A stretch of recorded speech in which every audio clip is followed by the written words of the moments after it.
Oh, hello there. Yes, well, experimenting with me new lighting. Yes, because it's bleeding dark, isn't it? It's suddenly we're there. Yes. Anyway, midweek. Hurrah! Because it's midweek and it'll be the weekend. Because after it's the middle of the week, it's the weekend. But, yeah, why don't we have a particular word for the start of the week? I do not know.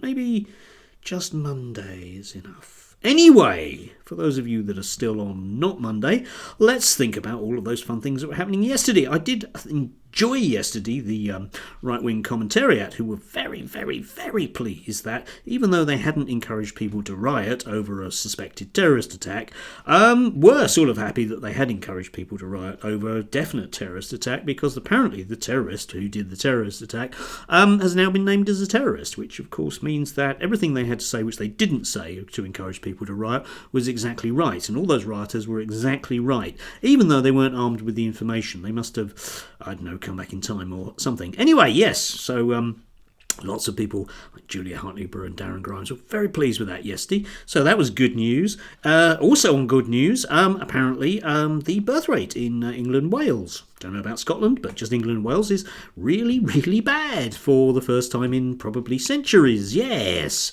Which has led to loads of people thinking, oh, isn't this awful? And everyone knows why, of course, the birth rate has gone down the pan, and what might be a sensible solution or 15 to actually do. But of course, this being our glorious country, and in terms of our glorious neoliberals, it happens elsewhere in the world, we'll come on to those, but in terms of our own glorious neoliberals, of course, nobody wants to talk about the reasons for that. It's the economy, stupid. There you go, that wasn't hard, but of course we mustn't sort of acknowledge that, because then we'd have to acknowledge that the economy might be wrong. The economy isn't wrong, because everything we've been doing for the last 50 years has been exactly right. We just haven't done it enough. Yes, anyway, there was yesterday, there was a piece by Simon Heffer. Yes, Enochs biographer.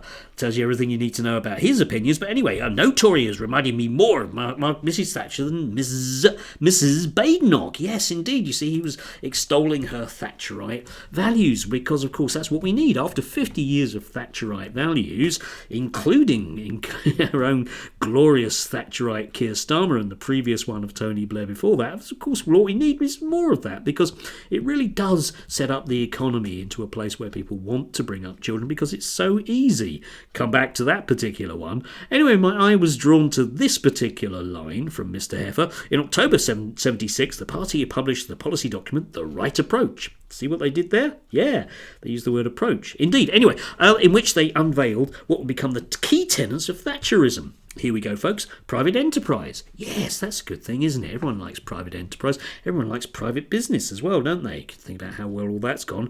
People having both rights and duties. Yeah, we've kind of got that already. Cutting public spending. Now then, we get on to the great stuff. You can see how well that's gone in the last 15 years in particular.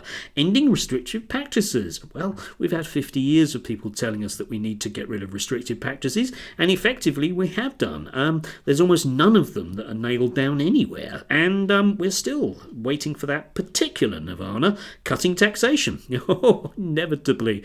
I'm sure Ms. Badenoch will have some great ideas about cutting taxation, because we tried cutting taxation, and if you recall, what that was on top of the taxation we were cutting, which was on top of the taxation which we were cutting, which was also, if you think about it, if you remember it way back then, it was just when we just cut taxation. So you can see how well all of those things have worked. Strengthening law and order, almost reminds me of the riots and all those laws and things. Yeah, in some rare specificity, selling council houses. Yes, which neatly brings us to the whole thing about demographics, doesn't it? Because nobody can afford a house anywhere other than in some places in Rotherham, let's say, or maybe Sunderland.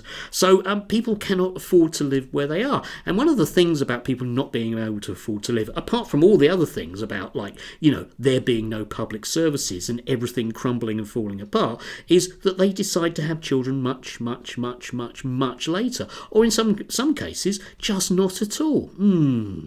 Because, of course, that's blindingly obvious, and everyone knows that that's blindingly obvious and blindingly true. And yet, magically, that doesn't quite get through to our political class or the commentariat, who are basically just the same bunch of people, aren't they? Like Simon Heffer, revolving door extraordinaire on that one. Yes.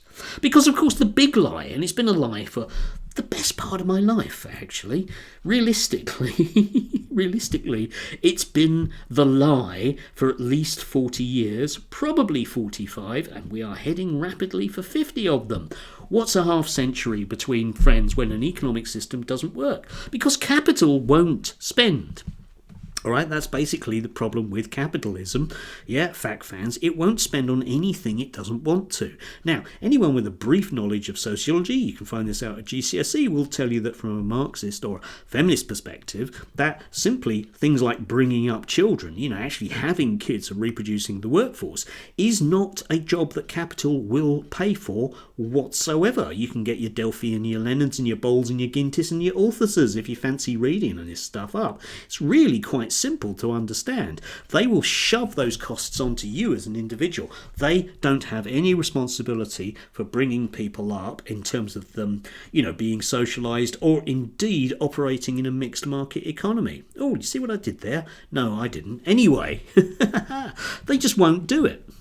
So they will not pay for anything that they don't have to, and consequently, they don't have to. So there is no incentive for capital, the people that actually run everything, to actually change the present system. And yet, of course, because we end up here with all these people fretting about, the birth rate, we end up with this idea that magically what we need is more of all of those things which patently haven't worked. I'll leave you to decide if simply doing the same thing over and over and over and over and over again when it doesn't work is a good idea.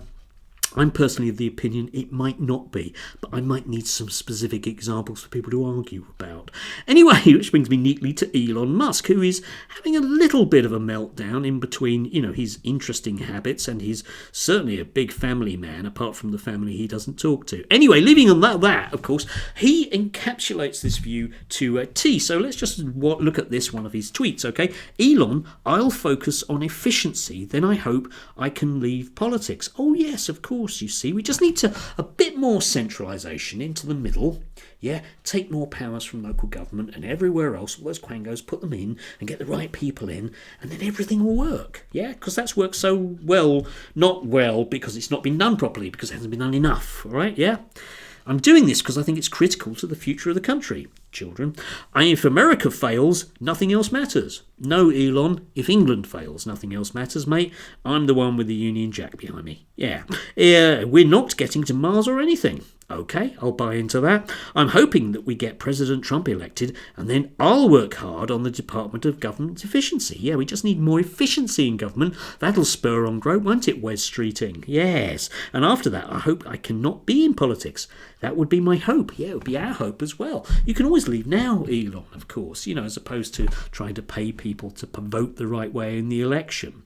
Yes. More. You see, you centralise power in the middle and then you can give it away. And this has always been the Thatcherite dream. And yes, I include Keir Starmer and Tony Blair in that. You centralise everything and then magically, when everything is hunky-dory, you can give it away again.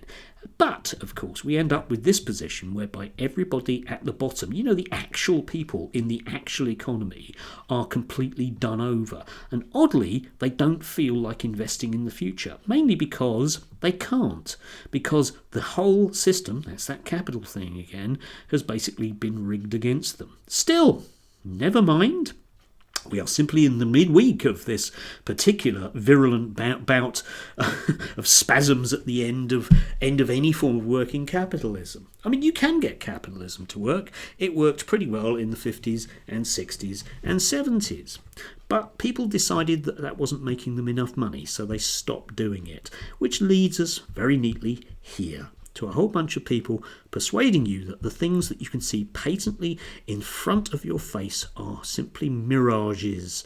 And anyway, they were never in favour of them in the first place, even though everybody has all of the receipts because they go back decades. Anyway, do have a lovely midweek. Moving on to the weekend. Still don't understand why there's I know I've said that. Anyway, have a lovely, lovely midweek.